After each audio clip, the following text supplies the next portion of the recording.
Programa de opinión de producción nacional, con elementos de lenguaje, salud, sexo y violencia. Apto para todo público.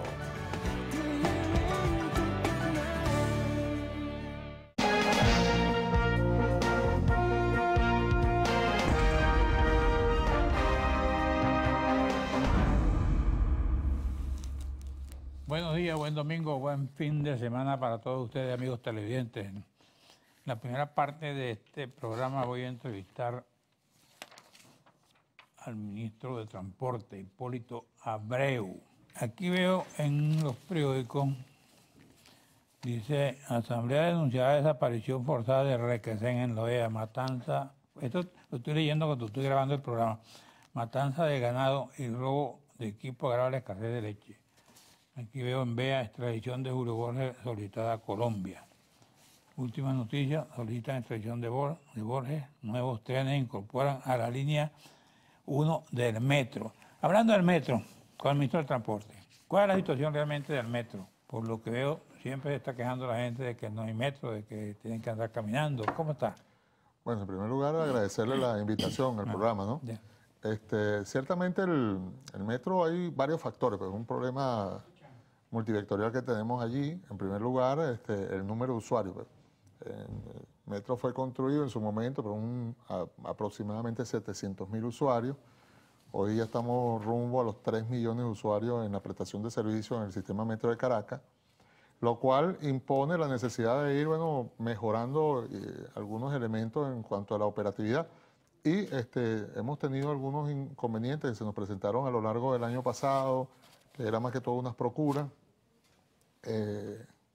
que no llegaron a tiempo, producto del mismo bloqueo económico, y que de alguna forma afectó la operatividad del mismo, ¿no? Sin embargo, por encima de esa condición que se ha venido expresando allí, hoy tenemos un plan que se viene trabajando muy rápidamente a través de la gestión de la clase trabajadora de Metro de Caracas, con el compañero César Vega, el presidente del Instituto del Metro, y estamos convencidos que ya nosotros en un lapso no mayor de 15 días vamos a llegar a unos niveles operativos bastante interesantes para la prestación de servicios.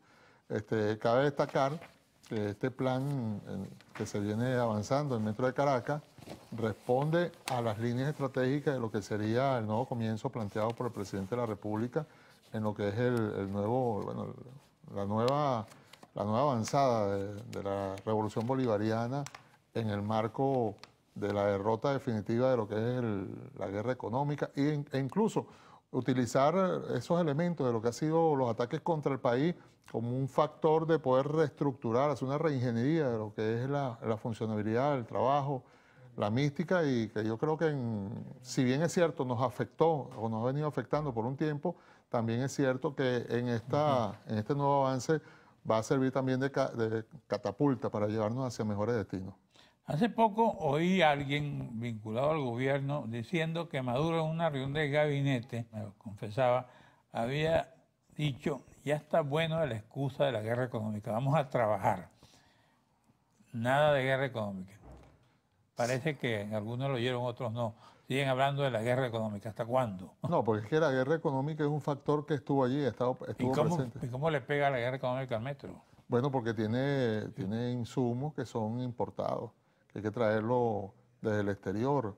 Y aparte de eso, no solamente esa situación, sino que también en lo que es el trabajo a través de lo que fue el desarrollo del Metro de Caracas, bueno, se han visto algunos factores incidentes dentro de lo que es este elemento.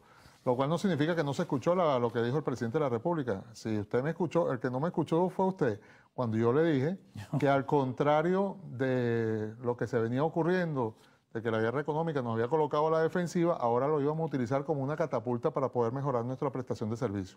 Ok. Dice, rolo en el metro de Caracas, un compañero fue baleado en la vía. ¿Eso fue cuándo? No, hay algunos incidentes que han ocurrido, han venido ocurriendo hace normal, pues entre lo que es algunos incidentes internos, señores que llegan ahí, delincuentes que operan, pero se está trabajando con Hipólito, a tu la Policía juicio, ¿cuáles Nacional. son los problemas fundamentales que tú como ministro de Transporte le ves al transporte público?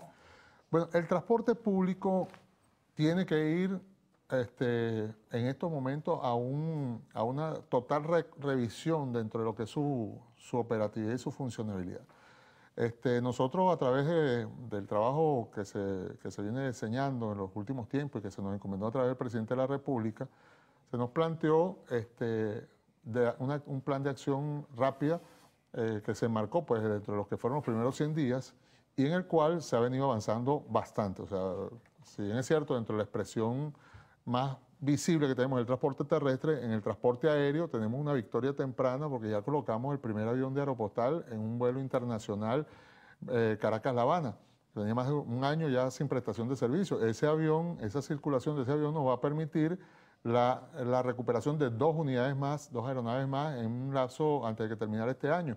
Eso son victorias tempranas, así como hoy estamos implementando a través de lo que es, fíjese, el tema de la guerra económica nos lleva a revisarnos a un punto en el cual estamos haciendo unos sistemas de cabotaje que nos ha evitado gran cantidad de movilización de transporte de carga por vía terrestre y lo estamos haciendo por barco. Y ahora en el tema de transporte terrestre, nosotros estamos haciendo en un lado el Censo Nacional de Transporte y por otro lado lo que fueron las mesas técnicas de transporte para el diseño del plan estructural para lograr lo que estamos hablando, con un mejoramiento del servicio y convertir el sistema de transporte también en una potencia para el desarrollo del país. Hablando del barco, cuéntame aquí entre nosotros, ¿qué pasó con el ferry que se hundió?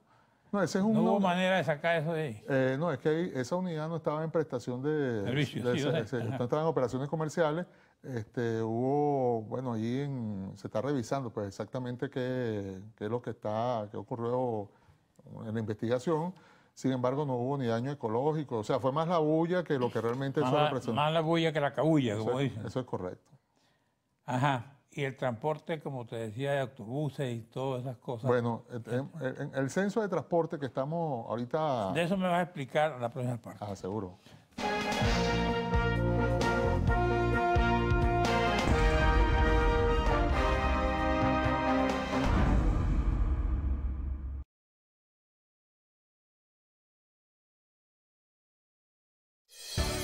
Estás viendo Diálogo con.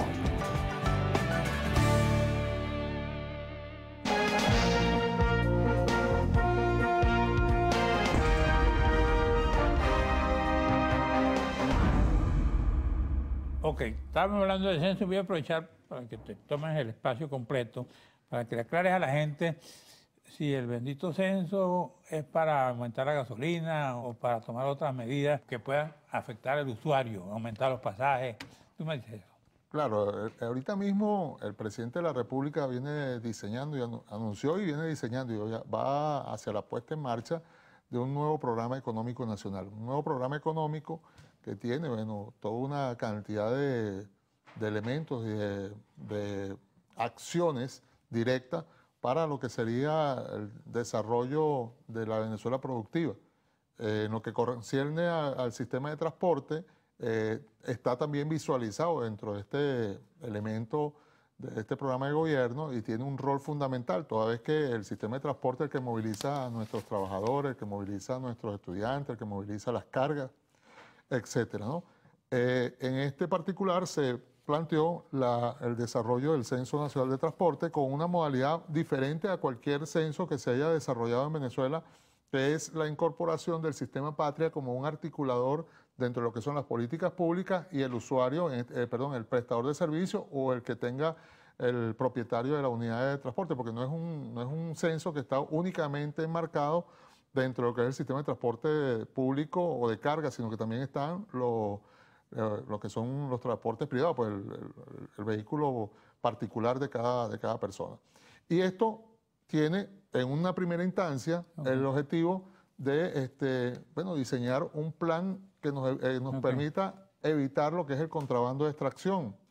Por otro lado, revisar realmente cuál es el parque real automotor que tiene Venezuela y a partir de ahí diseñar un plan de trabajo para lo que es incluso la generación de autopartes en Venezuela y otros elementos más que están concatenados con el programa económico nacional. ¿El censo cuándo termina? ¿No eran 3 días?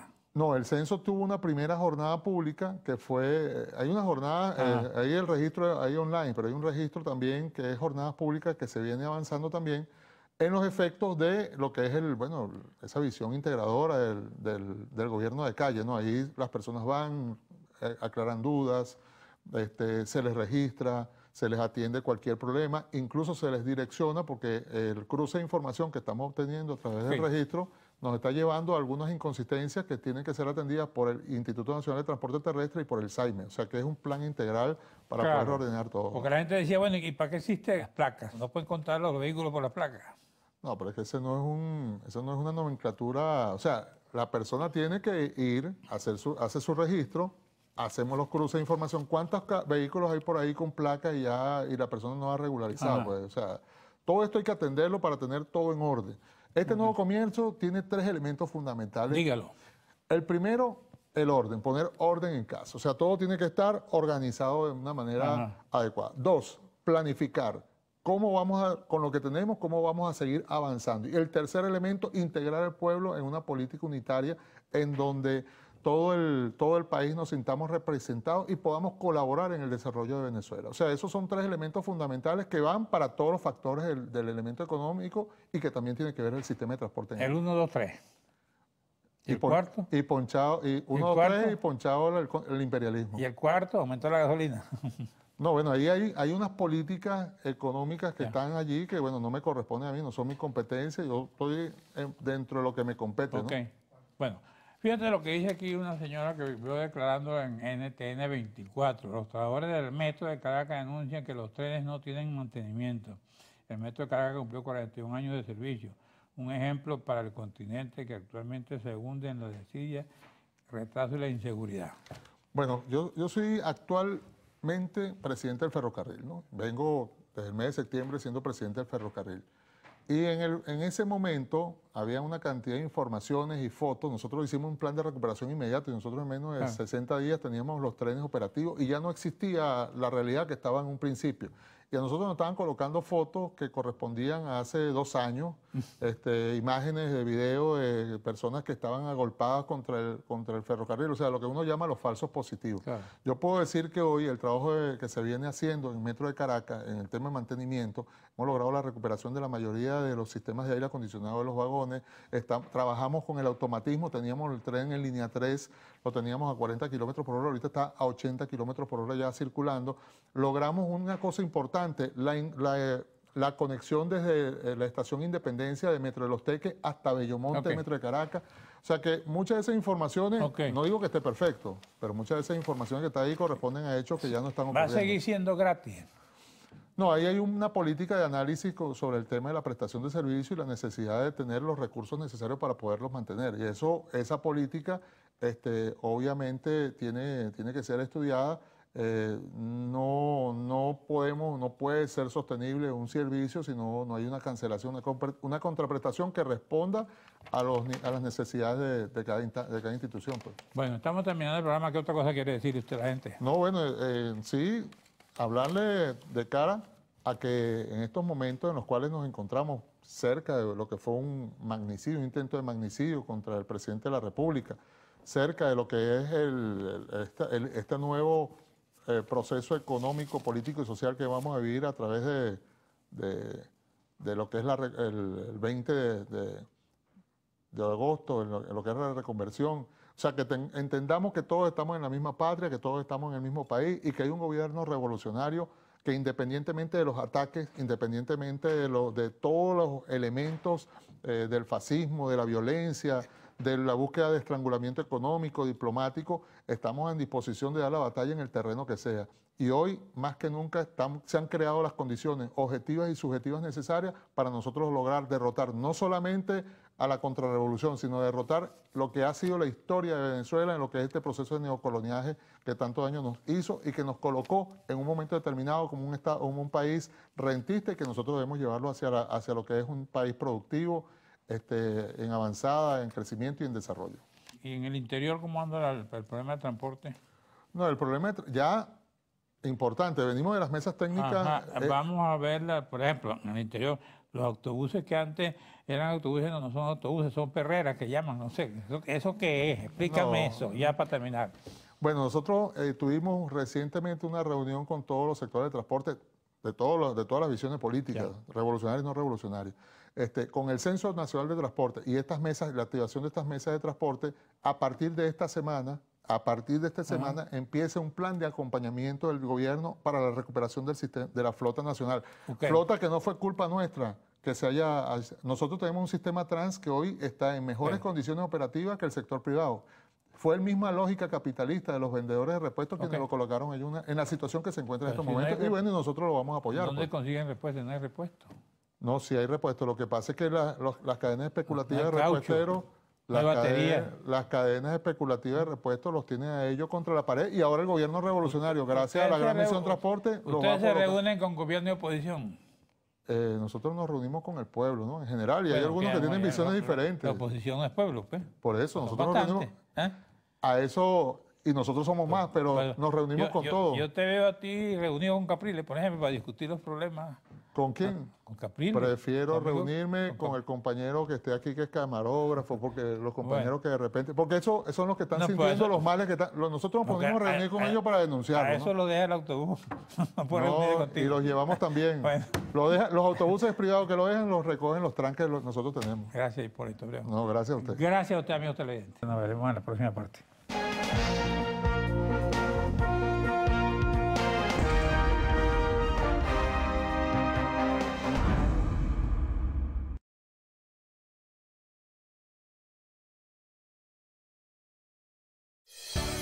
Estás viendo Diálogo con...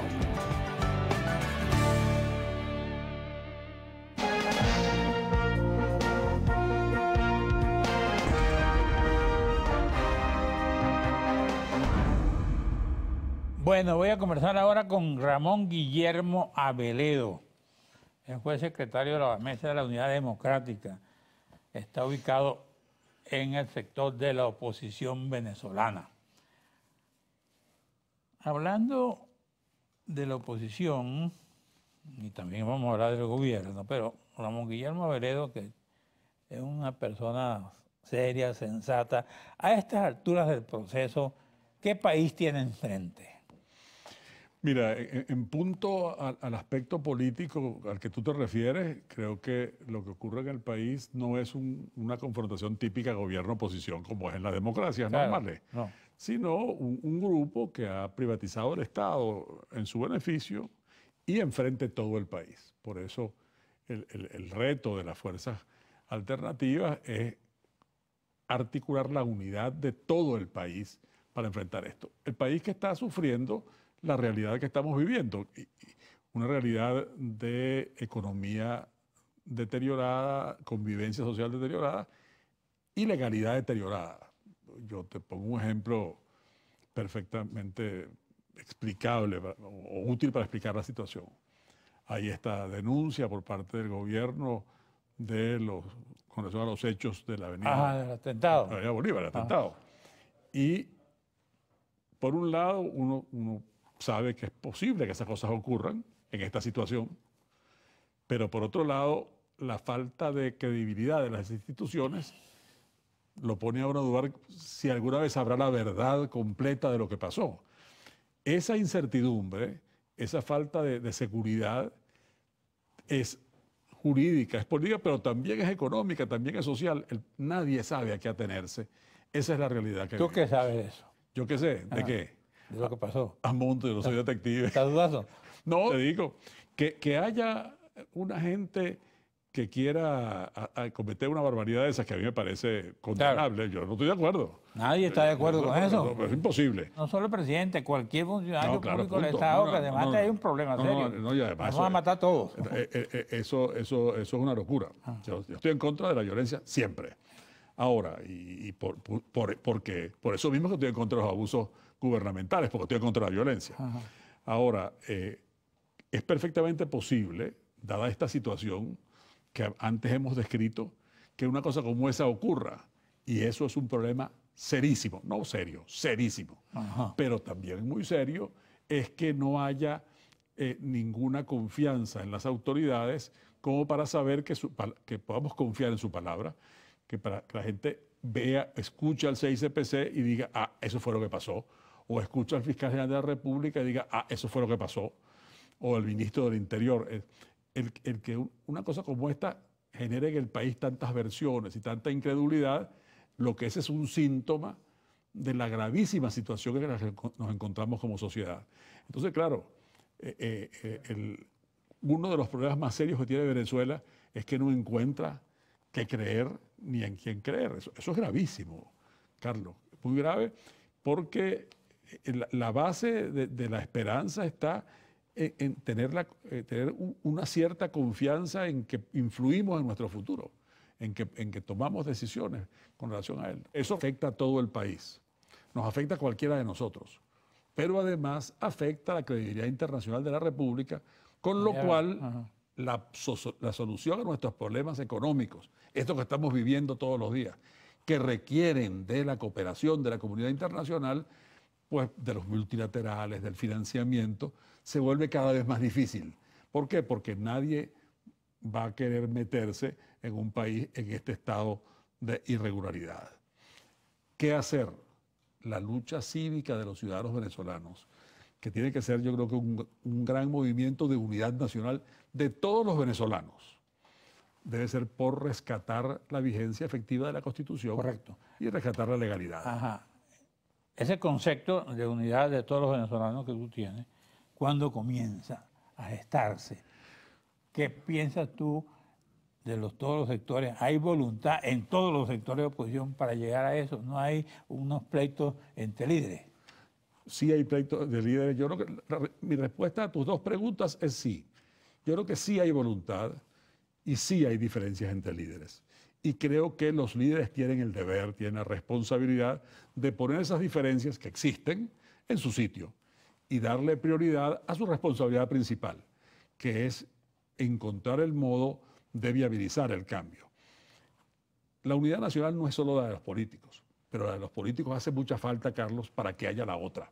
Es decir, tú tienes ahí, por ejemplo, el Frente Amplio, que es una muy buena idea. Ajá. El Frente Amplio, están los políticos y están sectores empresariales, universitarios, sindicales, todo eso. Ahora, estos otros sectores, que son sociales, que no son políticos, van a asumir plenamente el protagonismo que les corresponde si ven del lado de los políticos coherencia y unidad. Políticos en este caso son los de la Mesa de la Unidad, pero también María Corina y Ledesma, pero también Falcón, pero también los que se han ido del mundo del oficialismo, los chavistas disidentes que también quieren un cambio y que también defienden la Constitución.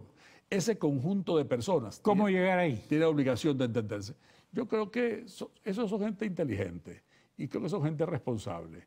Y no debe ser difícil porque sus diferencias no son insalvables. Tienen diferencias, Claro. las tienen, pero no son ¿Y insalvables. cuál es el papel que te toca jugar ahí o que tú querrías jugar ahí en Bueno, ese proceso? yo soy como- ¿O estás retirado? o sea que de la ciudadanía uno nunca se retira. Ah, bueno. Se puede retirar de la actividad política, pero no de la ciudadanía. Eso te persigue a donde ¿Tú vayas. estás retirado de la actividad política? No. Bueno, No creo. no tengo ningún cargo y ninguna, ya, claro. digamos, pero responsabilidad siempre tengo que tener, porque soy Bueno. ciudadano, tengo que tener responsabilidad. Entonces, uno de la ciudadanía no se retira.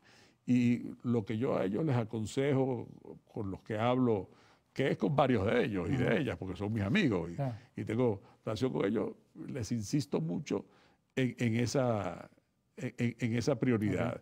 A identificar claramente la prioridad, entonces no enredarse con el sencillo. Vamos a un receso y seguimos hablando Vamos. contigo.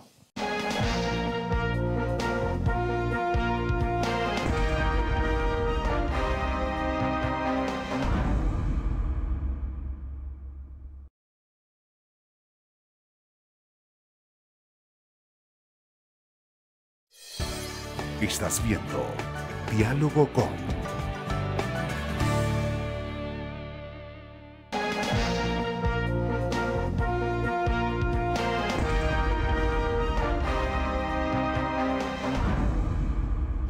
Bueno, vamos a hablar como ciudadano, que eres un ciudadano. Eso es. Muy honorable, por cierto.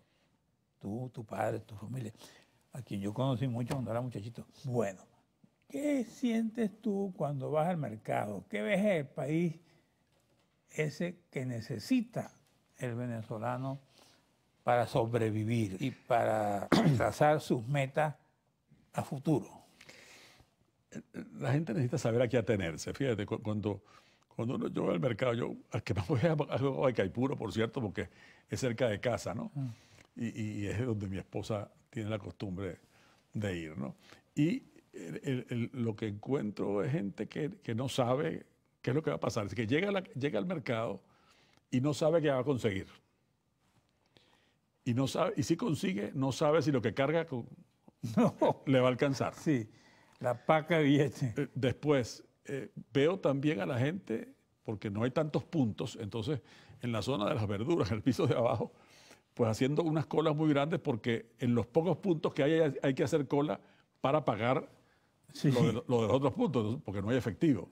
Porque esta es la primera hiperinflación de la era digital. Entonces, hay una hiperinflación, pero aquello que era una característica de las hiperinflaciones que uno veía en Chile o en el Perú, Argentina, aquellos billetes traslúcidos, desgastaditos, aquí no. Aquí no. Billetes no hay. Los billetes son un negocio autónomo. Sí. El otro día me pasó en Maracaibo, en el mercado, veo aquella cantidad de rumas. Y porque de efectivo. Dice, no, es que el negocio de la gente es comprar efectivo.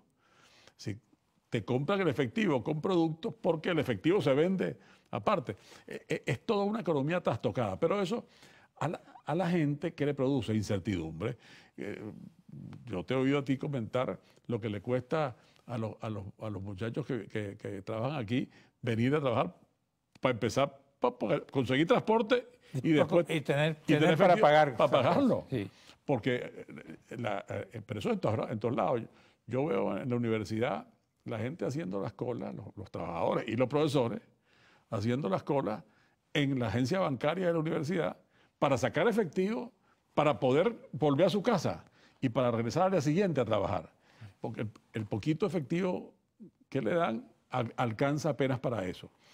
Esa es la realidad que ahí está viviendo. No hace tanto estuve, Carlos, en Mérida, en la ciudad de Mérida y en el Valle del Mocotí, en Bailadores, Guaraque y Tovares y Santa Cruz de Mora. Porque tenemos un programa municipal nosotros en el instituto. Y esos sitios siempre productores. La gente está sembrando, me dicen, más o menos el 10% de lo que sembraba, porque no tiene fertilizantes, ni tiene semillas certificadas, ni tiene veneno. Los empleados municipales en muchas partes renuncian. Renuncian porque no tienen, bueno, porque se van a hacer cualquier cosa. A veces les sale mejor no estar empleado que tener que ir a trabajar. Y entonces se van, o porque se fueron del país. En poblaciones muy pequeñas hay mucha gente que se fue. Claro. Entonces, esa sensación de soledad, de abandono, de desesperanza, es terrible para un país. Ahora, por eso es heroico la gente que, sin embargo, sigue trabajando. Claro, ¿cómo cambia esa situación? Tú dices, algunos dicen cambio de gobierno ya, otros dicen elecciones anticipadas, otros dicen... Mira, el cambio de gobierno es necesario porque el cambio de gobierno es el que puede traernos un gobierno que sea creíble nacional e internacionalmente para hacer las cosas que hay que hacer. El equipo actual en el gobierno es decir, no tiene credibilidad para reformar nada, ni parece querer hacerlo. Si de verdad cree su propaganda, entonces todo esto es culpa de los demás, todo esto es culpa ajena, culpa de gente que especula, culpa de la guerra económica, culpa del extranjero, siempre culpa de otras personas, menos de ellos que están gobernando desde hace 20 años. Es decir, 20 años enteros, por el amor de Dios. Ahora, ese cambio de gobierno yo creo que tiene que ser por los medios democráticos, que ahorita están suspendidos, están borrados por todo esto que ha ocurrido, de esta especie de golpe de Estado, de este cambio de facto que se viene haciendo, y que es además la causa de la situación general. Ahora, la lucha cívica de los ciudadanos, de todos nosotros, al frente de nosotros, el liderazgo político alternativo que tiene que estar, es su trabajo, es para recuperar ese camino para que en el país pueda haber ese cambio lo antes posible. He oído a personas de la oposición decir, no, el problema es que la oposición tiene que moverse, está como dormida, tiene que salir a la calle. ¿Tú qué piensas? Yo creo que hay en esa afirmación puede que haya exageración, pero no hay calumnia, en el sentido de que hace falta una mayor actividad. Una actividad que es una combinación de distintas, una ecuación que combine distintas fórmulas de actividad. Es decir, la protesta cívica pacífica es una. La actividad en la opinión pública, es decir, la tribuna de la opinión es otra. La actividad parlamentaria, la denuncia, el acompañamiento es otra. La lucha por el voto es otra. La actividad internacional es otra. Todas esas son herramientas lícitas de la lucha política, pero la política es hacer. La política no es contemplar, no es hablar, es hacer. Para que la gente, aquí lo importante es, como dice el documento de la Conferencia Episcopal, que está muy bien, es muy impresionante, como dice el documento, es que la gente no se sienta sola, que el hombre y la mujer venezolana no se sientan desamparados y, digamos, a su suerte en una situación como la que vivimos. Aquí dice Capriles que creo que la UMUD cumplió su ciclo. Bueno, y veo aquí un plan que tienes tú para revivir la oposición. Bueno, con fíjate la tú, luz. yo creo que en punto a lo que dice Enrique, Y tiene 6 puntos aquí. en punto a lo que dice Enrique,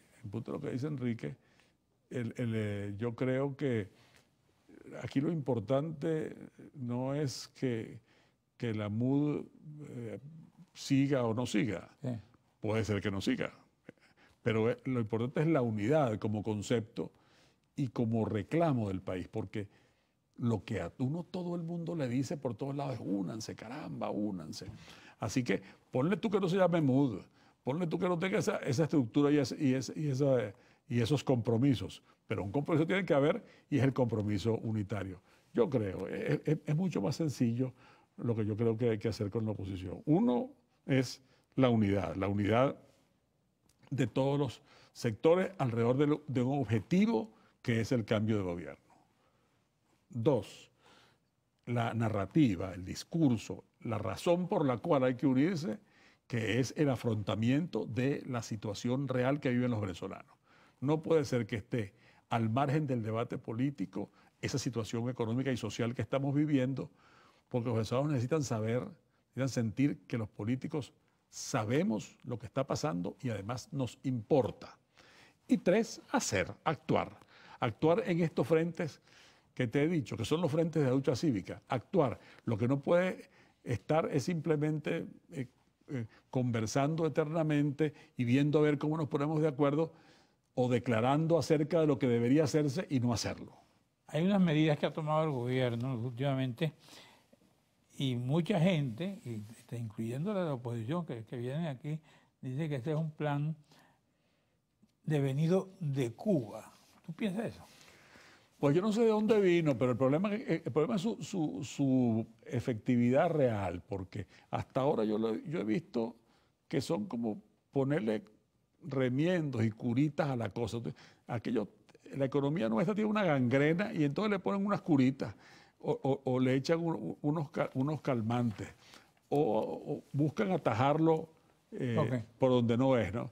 Es como si tú, ¿cómo se llama? Para combatir la fiebre, rompías los termómetros. ¿Qué sabes tú del petro y de la reconversión? Tú que eres un tipo informado. Mira, el petro, como todas las monedas virtuales, se basan en la confiabilidad del quien lo emite. El petro es una moneda virtual y la moneda virtual depende de la confianza del emitente, que no es el caso.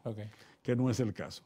Y con la reconversión, mira, yo me atengo a lo que viene diciendo hace rato José Guerra, que sabe de eso, no por diputado, sino porque trabajó en los porcentajes, es un profesor de economía, y hasta ahora los vaticinios lamentablemente se han cumplido, y es que eso no va a ser aplicable para la fecha que está prevista. Ahora en agosto. Porque el país no está listo. La reconversión tampoco. No tiene cara. ¿No creen eso? No tiene cara. Ok, gracias. Gracias a ti. Don Guillermo, gracias a usted, amigo televidente. En la próxima parte voy a conversar con Tinedo Guía.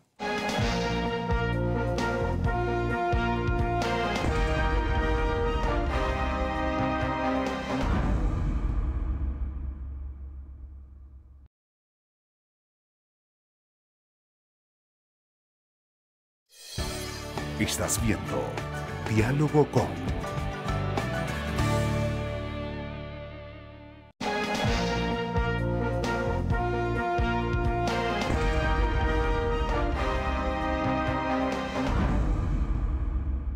Bueno, Dinero Díaz, es hora de cambiar y usar la inteligencia periodística. Y antes hizo una denuncia de unas personas que andan negociando con el colegio. ¿Cómo es la cosa? Sí, porque resulta, buenos días, antes que todo, un Adelante. placer estar contigo, Carlos, y aquí con la audiencia.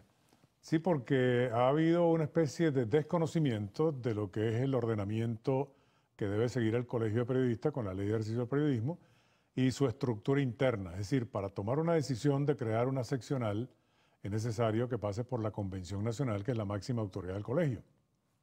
Esa Convención Nacional no se ha convocado, no se ha autorizado absolutamente a nadie a crear ninguna seccional fuera de las fronteras venezolanas y tampoco que se cobre en dólares, digamos, la cuota de participación o de colaboración con el colegio.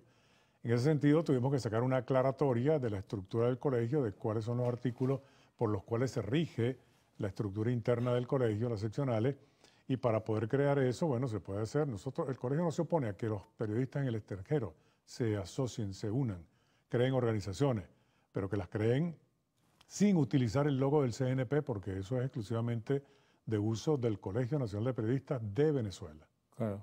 Entonces, bueno, comenzaron los rumores y todo el mundo empezó a opinar y tuvimos entonces que sacar esa aclaratoria.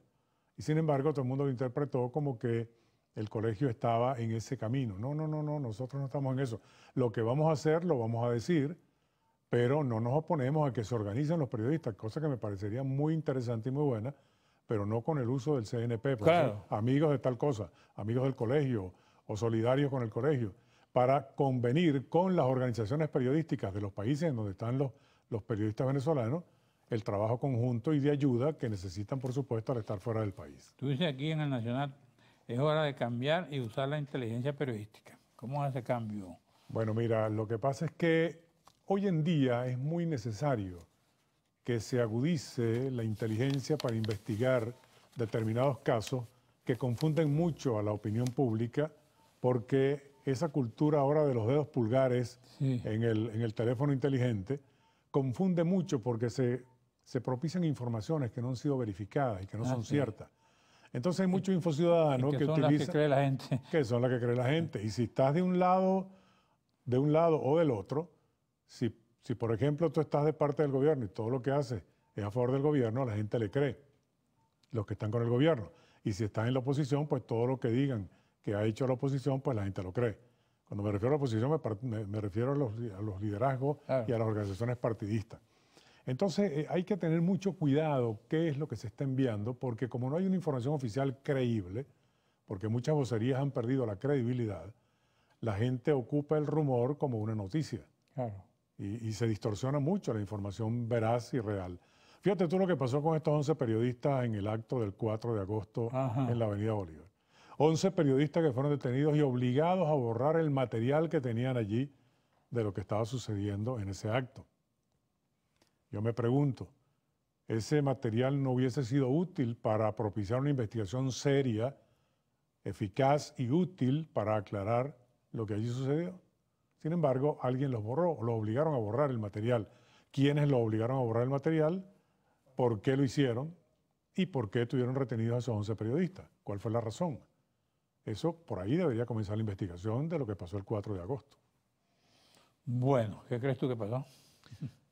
Mira, hay tantas aristas, hay tantas informaciones, hay tantas cosas que se dicen, inclusive las explicaciones que hacen los propios voceros del gobierno, bueno, te llevan a tener una gran, digamos, tranquilidad de observación de los hechos para ver dónde puede estar escondida la verdad. Pero si tú no tienes la información gráfica de lo que ahí pasaba, te va a ser muy difícil llegar a la verdad. Bueno, ahora la verdad es que aparecieron unos drones y todo el mundo salió de ahí. Pero Alguien lo lanzó. Pero sí, alguien nos está manipulando. Ah. Pero también hay información que dicen que BTV tenía unos drones con cámaras tomando la parada militar que había allí y que también lo tumbaron. Eso no ha sido comprobado, ni tampoco ningún directivo de BTV ha dicho que eso no es así, o que eran sus drones o no eran sus drones. Es decir, hay mucha confusión por ese mismo rumor que la gente ha propalado por todas partes. No le dicen ahora Donald Trump, sino Donald Trump. Donald Trump. Y por ahí están diciendo que hola, don Pepito, hola, don José, también con aquellos. En 5 años. Es el humorismo del venezolano. Sí, todos los caras. Que es una condición natural. Lo divierte, es una condición que lo divierte, ¿no? Claro, y además es muy natural, porque si no, sin ese humor del venezolano, quién sabe dónde estaríamos aquí. En Bosnia-Herzegovina, quién sabe qué. Han desaparecido muchos periódicos, ¿no? Mira, por cierto, el día de hoy ya deja de circular Última Hora de Portuguesa. Ajá. Hay más de 80 medios impresos que han tenido que cerrar sus puertas por ese control monopólico que tiene la Corporación Maneiro de no entregar las bobinas de papel, sino a quienes le son anuentes. Entonces, en consecuencia, como no hay anunciantes que puedan sostener el periódico, porque el precio de un periódico se ha elevado y la gente no tiene el dinero suficiente como para comprarlo, dedica ese dinero a comprar alimentos, pues evidentemente los medios impresos han tenido que cerrar, han migrado a las páginas web, a la parte electrónica. No, y uno que viene de un medio impreso, hay que ver, o sea que me tocó a mí trabajar 144 páginas, Imagínate de los tú. cuales 80 eran de aviso. Sí, sí. Ahora tú ves el Universal o ves el Nacional, ves cualquiera, son 8 páginas. Son 8 páginas y han bajado la paginación, han bajado las informaciones Han y por perdido supuesto, sobre todo, la opinión se ha perdido. Mucho trabajo los periodistas, y los periodistas se han ido. Claro, es que tienen que buscar mejores destinos. A mí me preocupa mucho eso, fundamentalmente. Totalmente, estamos de acuerdo. Además, ¿no? Venezuela necesita su prensa. Necesita la prensa y necesita el respeto al ejercicio del periodismo. Necesita sus periodistas. Necesita que la Constitución se cumpla. Ahí está libertad de expresión, derecho a la opinión, derecho a la información. Todo ciudadano tiene derecho a buscar la información y que los funcionarios obligatoriamente tengan que proveer esa información. De manera que es un derecho del pueblo, no es un derecho del periodista.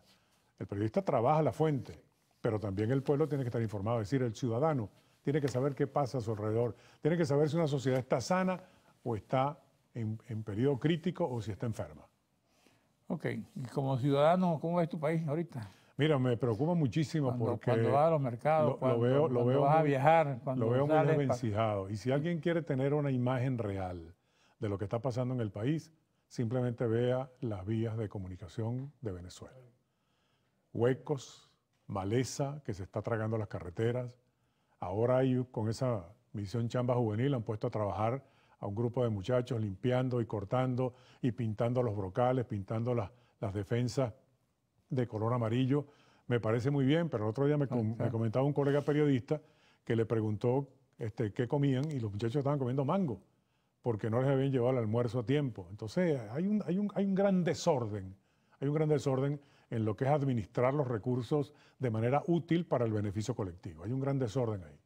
Bueno, ¿qué otra cosa quieres decir? Tú tienes problemas con el agua, tú tienes problemas con la electricidad, Sí. tú tienes problemas con el recoger la basura, tú tienes problemas ahorita de inundaciones que hay en el Amazonas, en Apure, en Monagas, en Anzoátegui, una inseguridad. Y resulta que la ayuda no está llegando. Alguien me decía, si se tratara de Cuba, ya habían mandado cuántos Hércules o cuántos aviones allá cargados de alimentos, de frazadas, etc. Pero como pasa en el Amazonas y la población indígena está corriendo grave riesgo, pues no ha pasado mucho. Están comenzando a enviar ahora ayuda. Bueno. Por la crecida del Orinoco y del Caroní. Y no tienes nada que decir, muchas gracias. Bueno, no, ya agradecerte a ti, agradecer a la audiencia y pedirles que cuiden a los periodistas. Y los periodistas son ojos y oídos. Y sigue como va en el Colegio de Periodistas, que lo lleva muy bien. Sí, bueno, seguimos adelante en la lucha. Espero que llegue más gente al Colegio de Periodistas, pero gente de aquí. Se están inscribiendo. Que no se vaya para allá. Y fíjate tú que las escuelas de comunicación social están creciendo con sus alumnos. Sí. Parece mentira, ¿no? Pero así van. Los muchachos son retadores y van adelante. Bueno. Vamos a tener un gran periodismo en lo que dentro de poquito. Mucho más importante, mucho más fuerte, porque ya tuvimos la enseñanza de los que comenzaron con esta lucha, Asociación Venezolana de Periodistas, Colegio de Periodistas, y ahora los nuevos que están luchando por imponer el derecho a la información. Muchas gracias, Pinedo Guía. Muchas gracias a ustedes, amigos televidentes. Nos veremos aquí el próximo domingo a esta misma hora.